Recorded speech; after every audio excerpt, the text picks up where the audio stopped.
This is the Venerable Chögyam Trungpa Rinpoche seminar entitled The Theory and Practice of Meditation, held at Naropa Institute in Boulder, Colorado.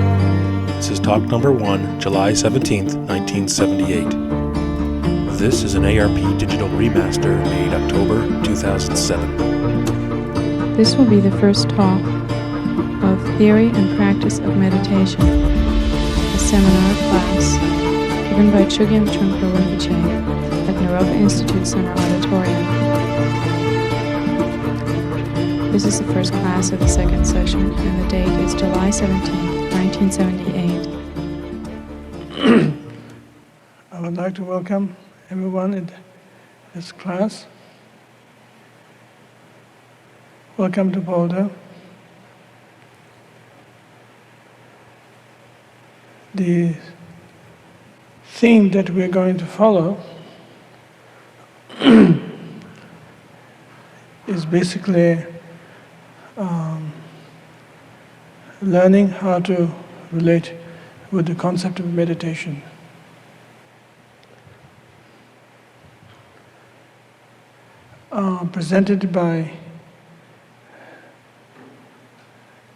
Presented in accordance with the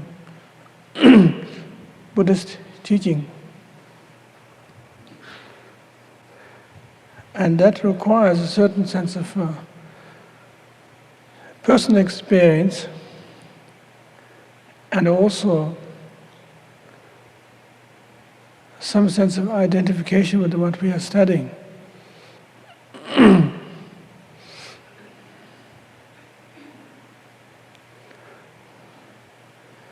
We are basically talking in terms of our own mind, our own state of mind, state of being, and how that reflects ourselves, and also how that reflects to our view of the world, how we can actually relate with the world according to the Buddha Dharma.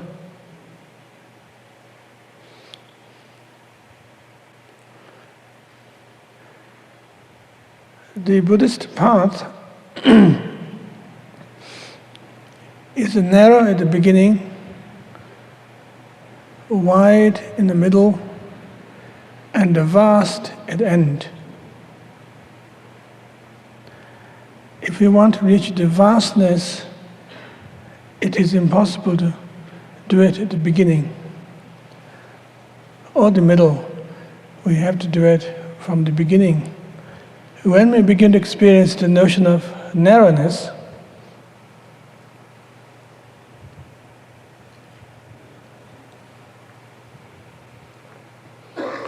then we begin to experience potentialities of the wide and vast.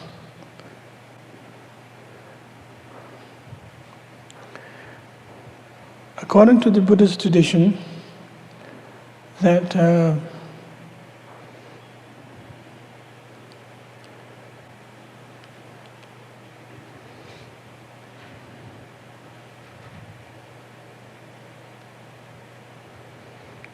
if we try to reach to the fruition and the result,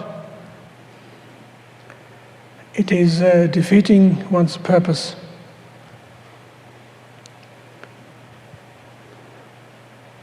So we have to be practical and have to step back, so to speak, and begin at the beginning.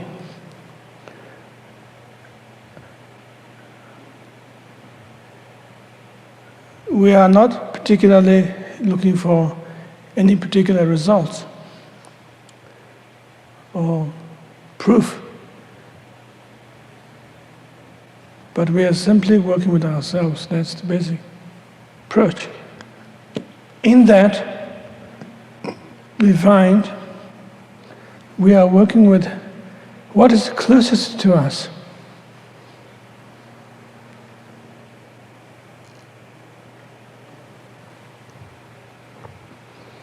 Most immediate material closest to us.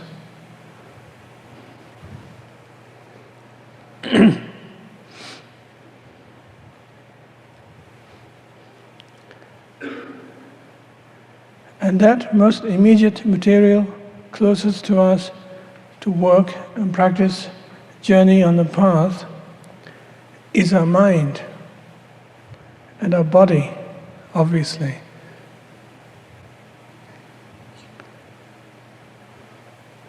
So we work on our mind, on our body. The usual tendency is that we tend to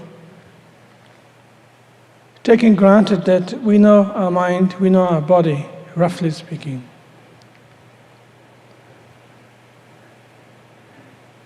And we might look out for potential technique, method, cure, that we don't have to work with ourselves, but we could be instantly enlightened on the spot. Or we could have a quicker method, more magic, miracle. According to this path, that we are not looking for miracles. But on the other hand, we could say that we are looking for some kind of miracle. The most magical aspect of the whole existence is our mind and our body. And you might find that somewhat boring, but that's the only material we have.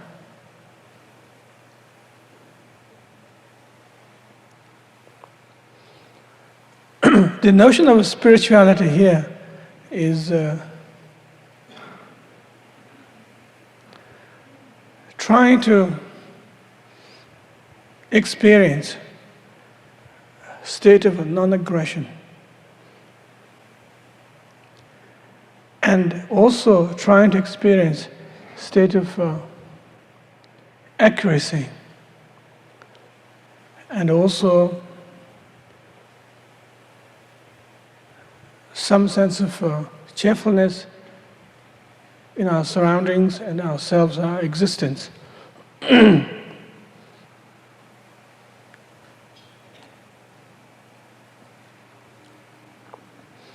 Aggression comes from speed,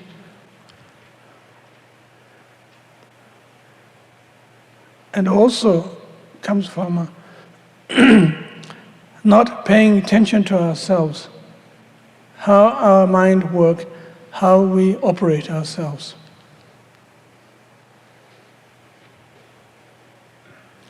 Usually,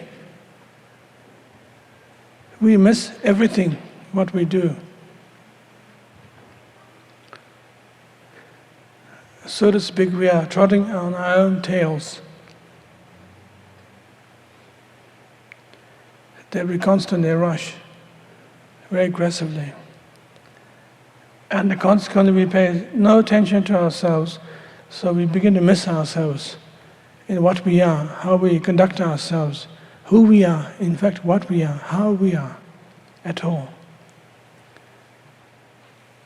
So, for the ordinary people, those who haven't practiced what's known as practice meditation, for the ordinary people, the life is a big jumble of missing the points all the time.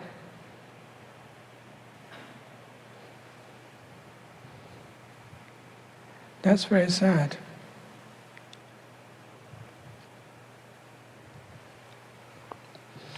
We could do better than that.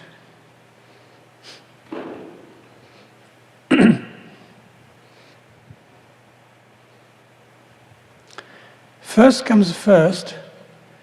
The first starting point is what's known as practice of shamatha discipline, which is practice of meditation. And in this case, when we talk about meditation, we are not talking in terms of meditating on a theme, on the subject, or imagining anything.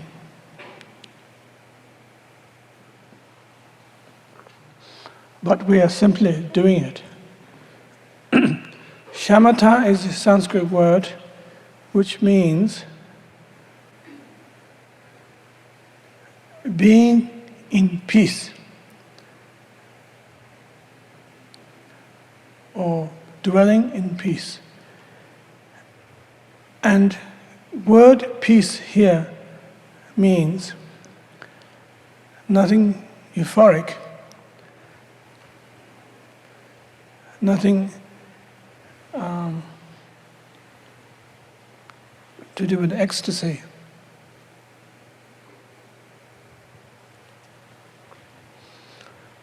It simply means absence of a complication, absence of a chaos, and absence of a drive.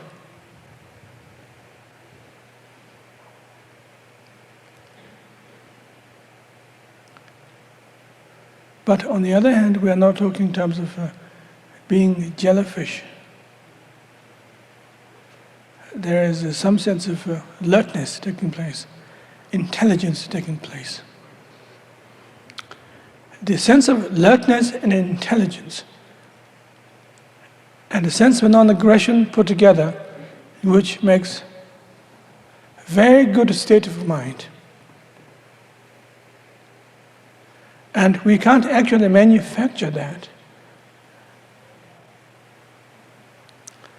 But we could actually arrive to that particular situation by using a certain particular technique called the shamatha technique, dwelling in the peace.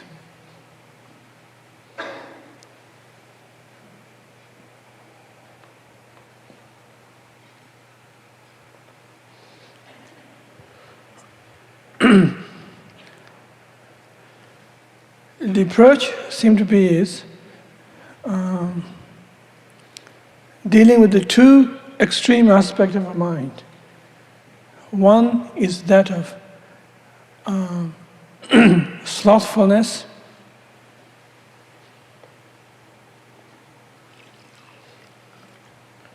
the other one is that of discursive, which is some sort of wildness.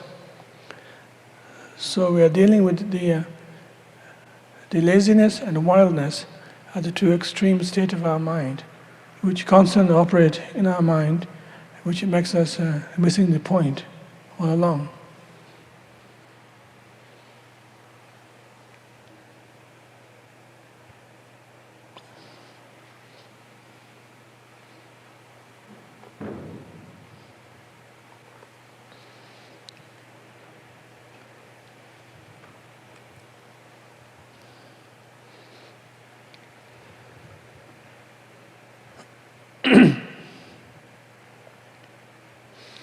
Technique for that is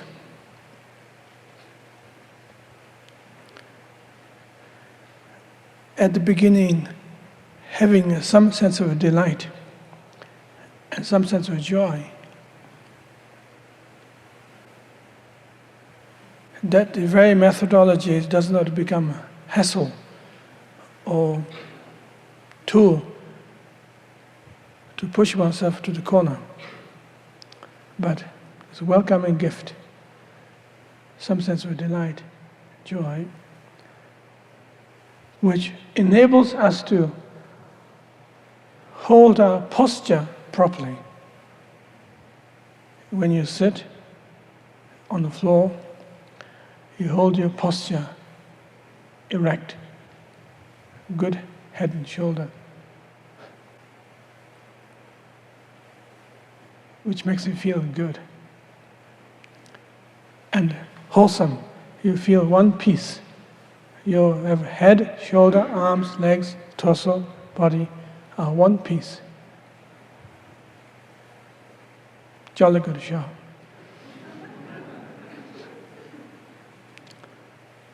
That sense of delight and goodness of sitting on the floor, you're about to do your practice of shamatha. When the posture is naturally developed, fully accurate, then there's a sense of needle point alertness, which looks at process of thought, discursive thoughts, or for that matter, the slothful thought.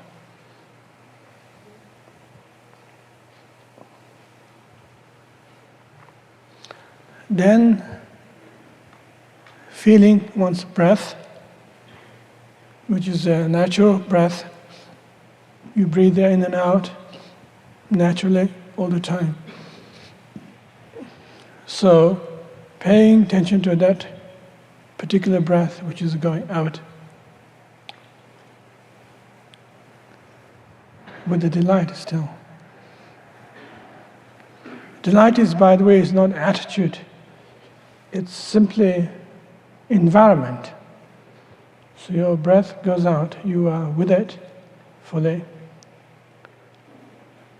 And then, as your breath about to turn around, so to speak, of inhaling, you let go.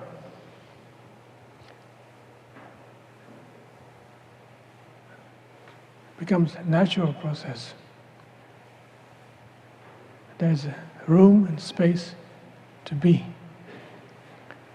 oneself. And breath out again in the same way. So you are actually being there on the spot, which creates some sense of very tidiness, opposed to our usual ordinary things, ordinary self that is all the time wavering, swaying, zigzagging all along. And none of that. Clean cut, right there. Being on the spot. And you naturally feel tidy, good, feel right.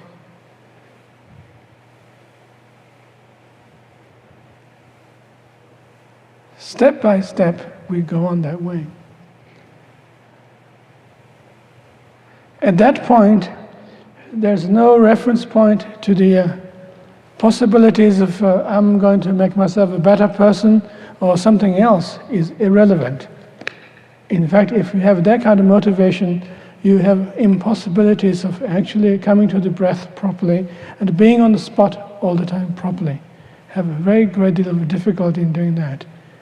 And so that particular the motivation is known as what's called spiritual materialism.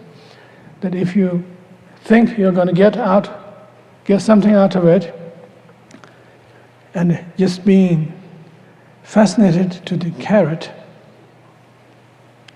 so therefore you do it, which is wrong end of the stick.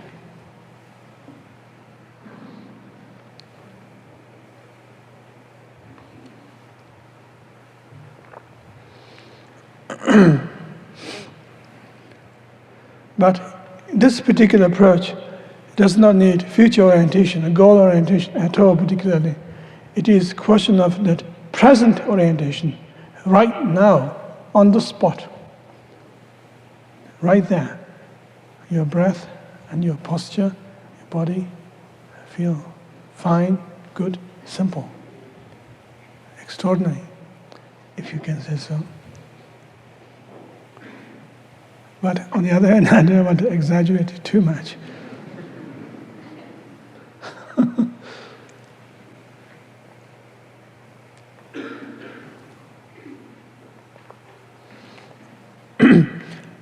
Dealing with the discursive thoughts is an interesting one.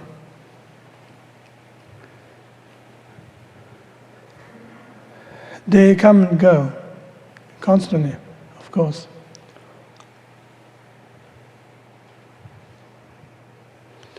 You don't involve with them. But on the other hand, you don't try to push them aside deliberately. Remember the concept dwelling in the peace, shamatha, is seeing the thoughts as they are. Basically as they are, And if you have a thought of that you want to murder somebody, or for that matter you might have a thought of wanting to make a good cup of coffee, whatever extreme thoughts you might have, they are just thoughts. Thoughts with that, thoughts with this. Just simply give them some kind of honor, and then come back to your breath. And that way, whole thing is not messy, and very tidy, and very dignified. The purpose of a practice with this kind of discipline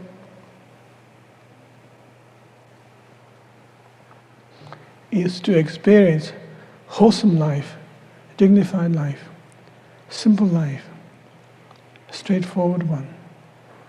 We don't have to convince ourselves with this and that. We just accept ourselves as what we are, which we have. And good and straightforward. And that is the starting point of the practical aspect of the meditation at the beginning, according to the teachings of Buddha.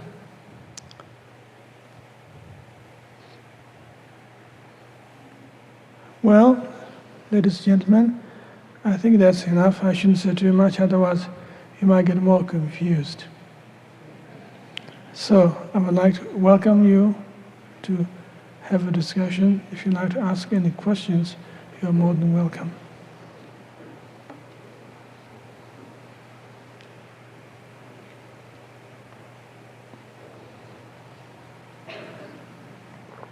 Please don't hesitate.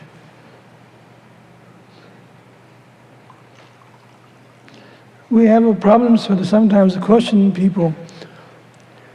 Some people are very shy to ask questions in public, and they should speak up. And sometimes we have people questioning too much in the public, they should tone down.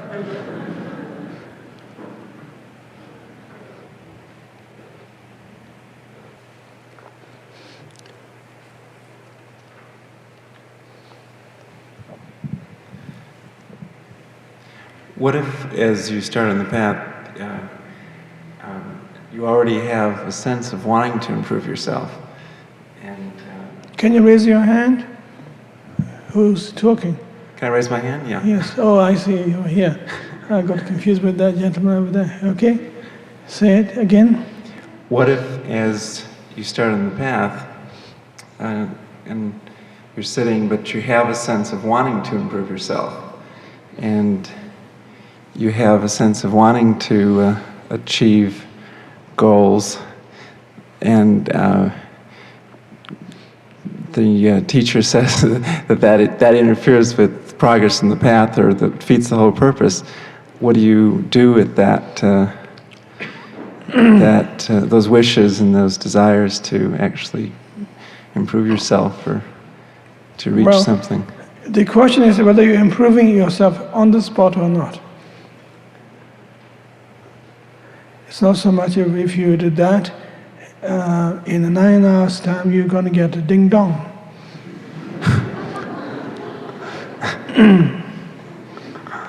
So everything's on the spot. So just do it. Just simply doing it. You don't have to worry too much about which part of your desire should be controlled, or even some sense of inspiration had to be controlled. But the idea is being just doing it on the spot. When you take your posture properly and work with your breath on the spot, and you will have some sense of being there, actually happening, which is in itself self-explanatory. That's it. Just simplify the whole thing. This particular section of the second semester of my part of class is based on experience rather than philosophy. But which is quite rightly so. It's fitting with the Buddhist teachings anyway. So the idea is just to do it. And that is to say, if I may also extend from that point, is that if anybody would like to understand it further, experience further, they have to actually practice. And they have to do certain amount of sitting practice, meditation, shamatha practice, and you'll find out. Thank you.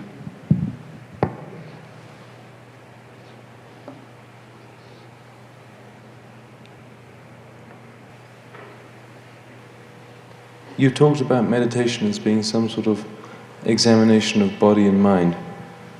And you mentioned that there were two main problems involved with that. One was slothfulness, and one was some sort of mental speed, raciness.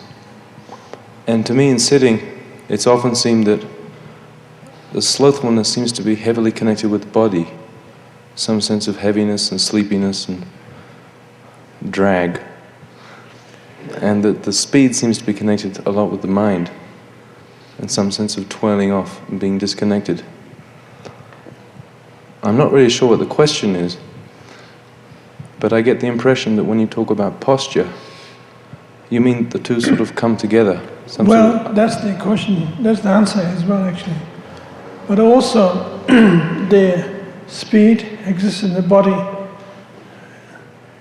and the slothfulness in the body as well as in the mind, both of them. We can't just actually label that way in particular. Sometimes when you feel slothful in your mind, mental state, and your body will begin to activate some kind of enthusiasm, so you'll begin to wake up into a speed. So all sorts of arrangements like that are taking place all the time.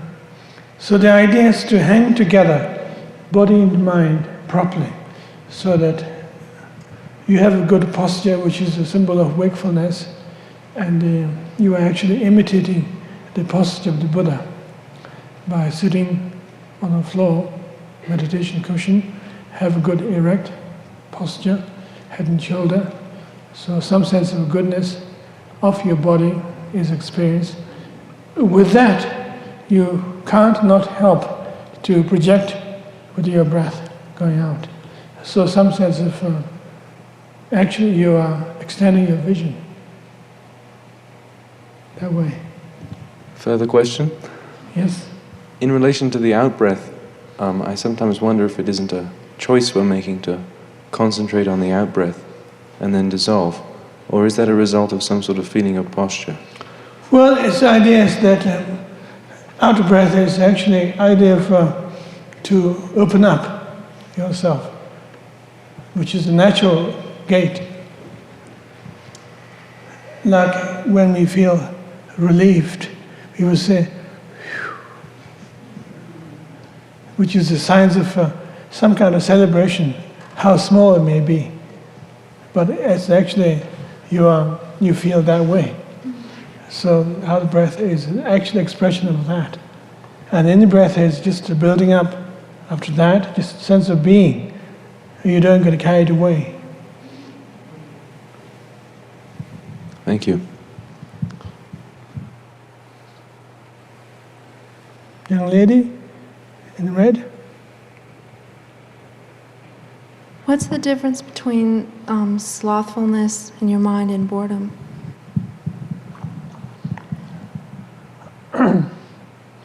Well, the sense of slothfulness is a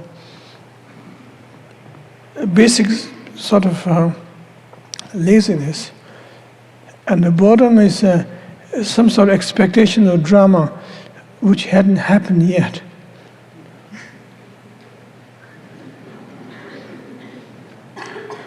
Yeah, but you were speaking before about how your body can sort of speed up to wake up this slothfulness, get excited. Well, yeah, so what you're asking?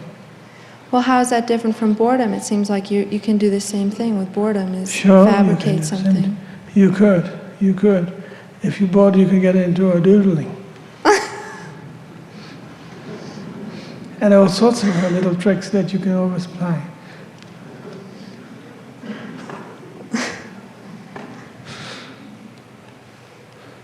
Well, restlessness is somewhat a bottom situation, which is that you have already enough energy and you have no chance to express outwardly anywhere. And slothfulness is just generally you don't want to get into anything at all. You just prefer to plop and be that way.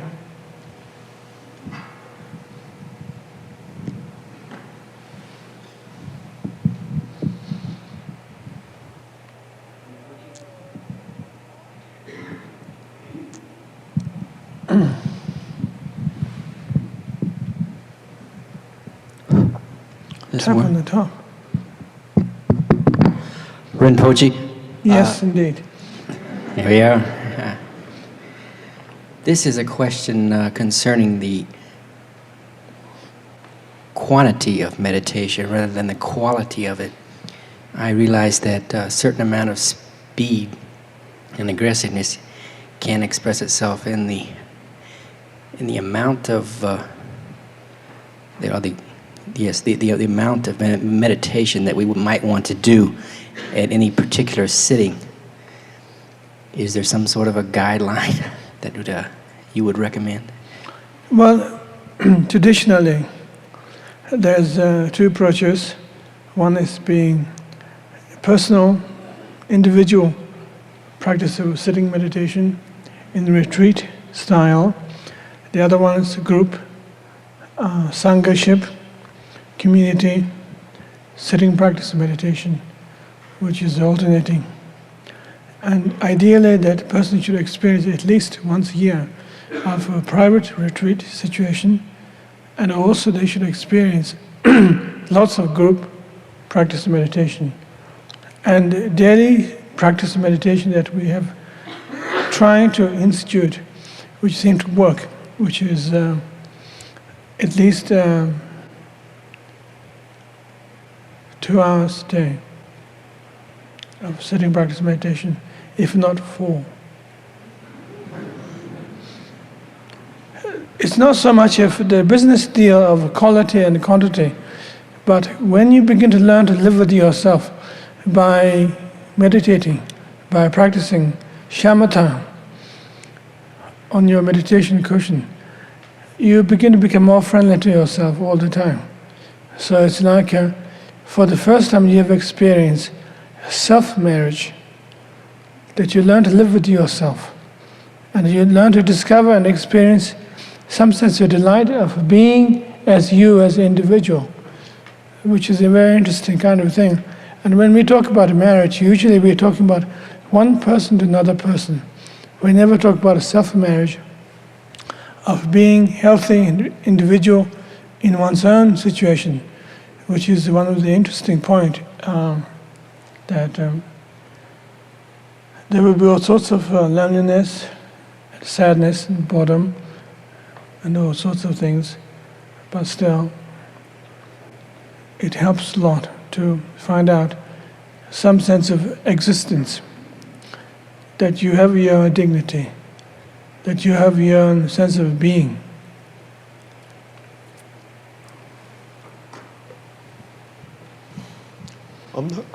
I'm not clear on what you mean when you say delight is not an attitude, but an environment.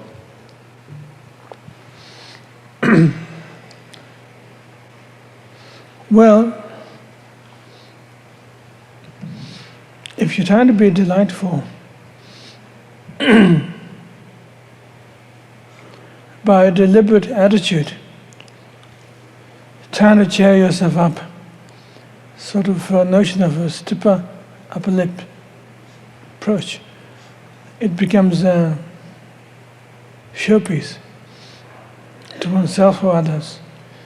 Whereas some sense of delightfulness actually exists in the atmosphere. If you hold your posture, you feel you are there. You are you, which is creating atmosphere. Therefore you feel some sense of delight and goodness taking place on the spot. Do you understand? Well, I think so, but I wonder if any particular atmosphere might be delightful or not. Well, there's one particular atmosphere will be very delightful, which is sitting yourself on a meditation cushion, holding your posture. That can do anywhere. That's very delightful. That's what we're trying to get at.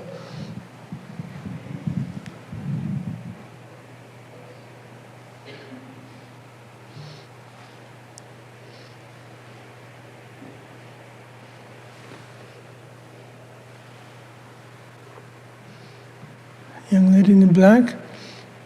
Is it black? Blue.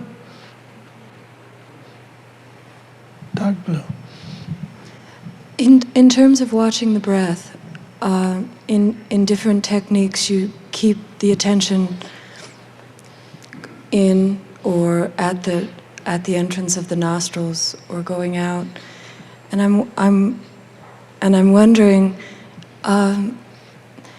Does this create different attitudes of mind, different environments, or is the point of it the concentration and the present moment awareness that each one brings to you?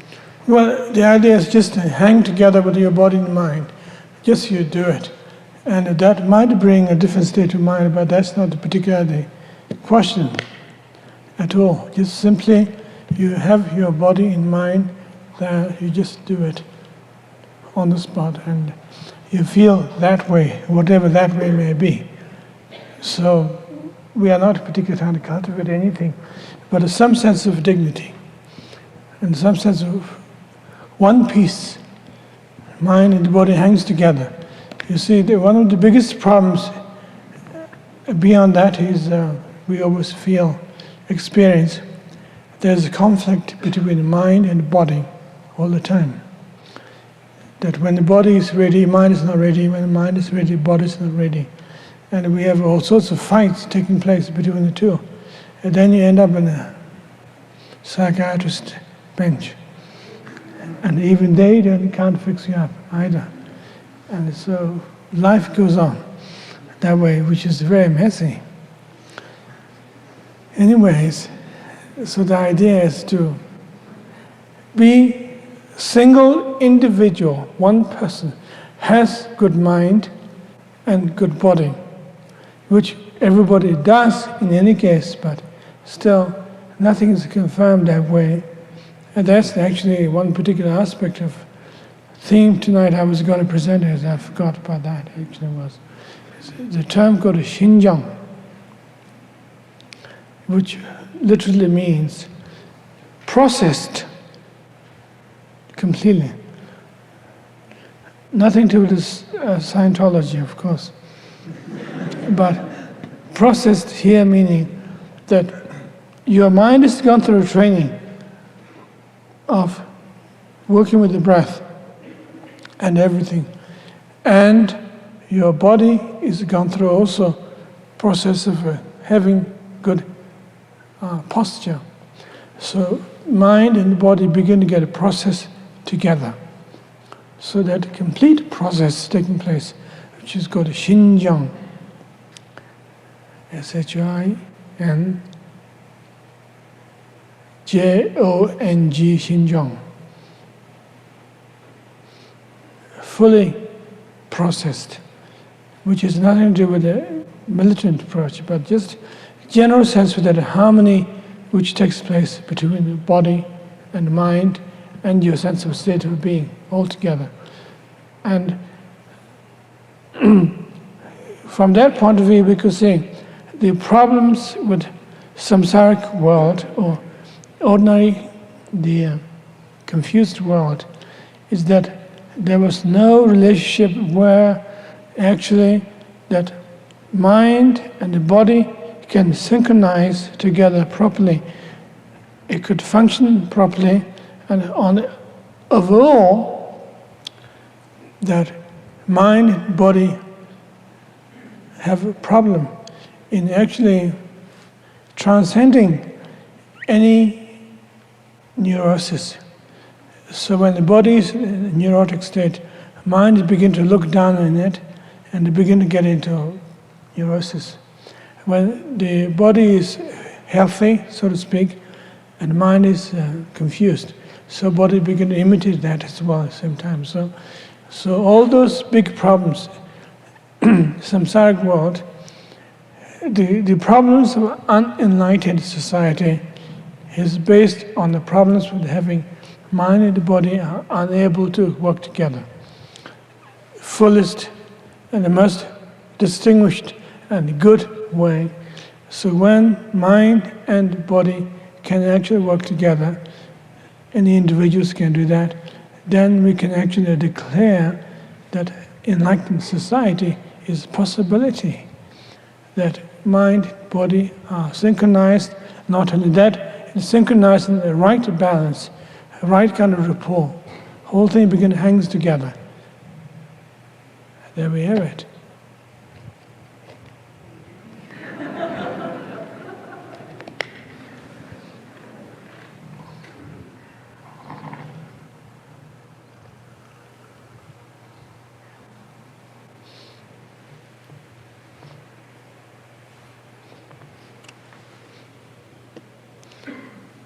Frank?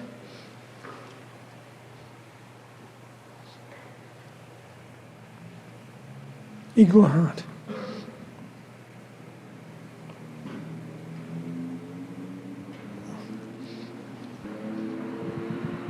When you say to cheer up, is that more of a quality of giving in? Qualities of what? Of giving in to the world, actually stepping out of yourself or letting go of yourself, as opposed to putting up a front, which you talked about as attitude?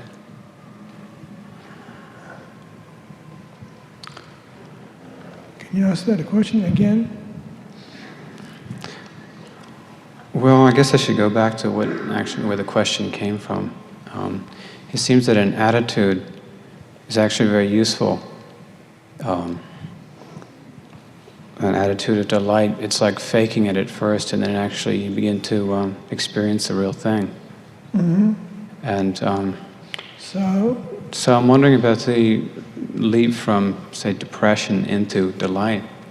It seems that actually there is some practice there rather than suddenly it happening to you on the spot. Yes. Having your body and mind together by practicing Shinjang, shamatha.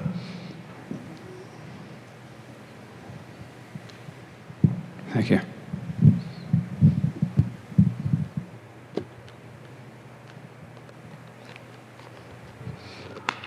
Gentleman in the back there, in a tie and suit, so to speak.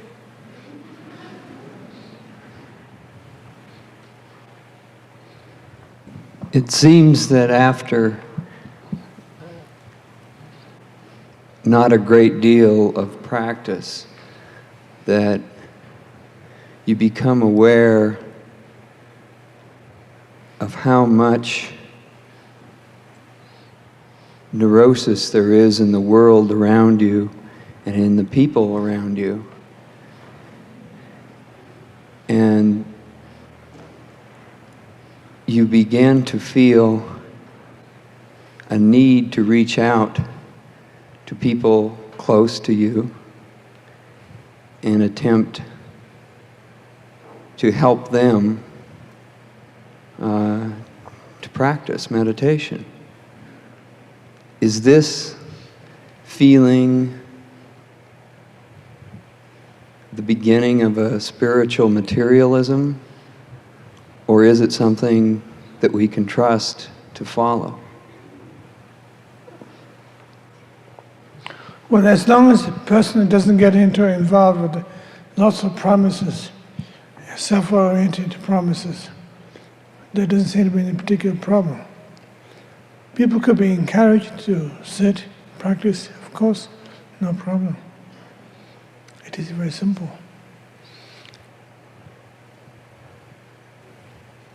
But on the other hand, if people expect there will be some kind of magic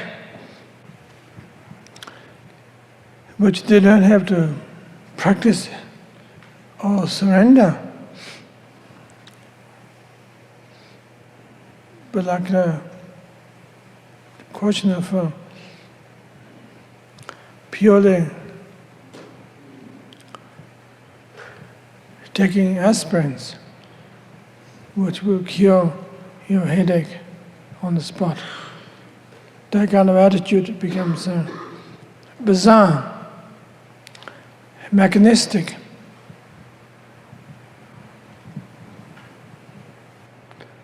So if we could extend beyond that, that there is a way which is very sane way, good way, makes you feel wholesome, good, but not necessarily euphoric. You might feel extremely painful when you get into that particular path, because you begin to see your world is so real and so true, and you might actually freak out. That truth of reality, when you begin to see things properly in your right perspective, it might be very threatening to certain people. But on the other hand, it is necessary for people to be pushed that way if they are ready for it. So one has to use one's own sense of practice for one thing, and also encouraging other people some sense of balance of how the other people are ready for it. Thank you.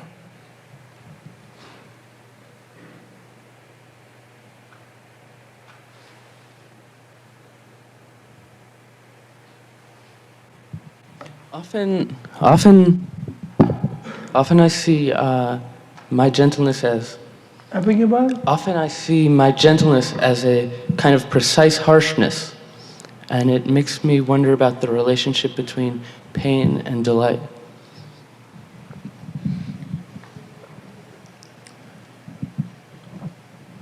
What do you think?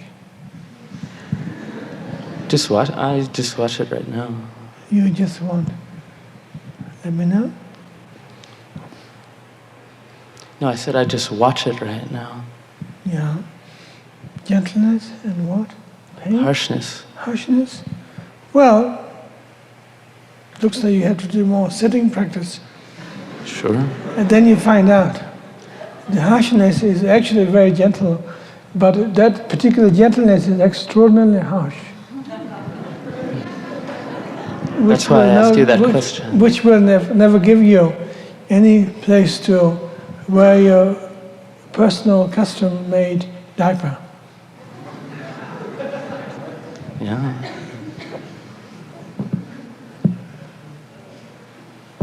Thank you. Well, thank you, ladies and gentlemen. I think we should close this point. Well, once more I would like to say I'm so pleased that you're able to come and join us this way, and what we're doing here seems to be worthwhile and good at the same time, and very wholesome. And we don't particularly try to exaggerate or undermine anything in the universe at Naropa Institute.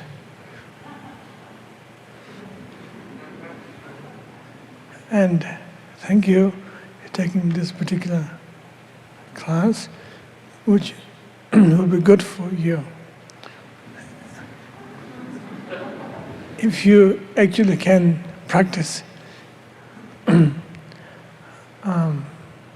sitting meditation of shamatha, and then you will understand much more so what we are talking about. And thank you very much. Coming here, and please try to practice if you can. That would be good. Then we don't have misunderstandings. And we will understand each other much more freer and at a simpler level if you have a chance to practice.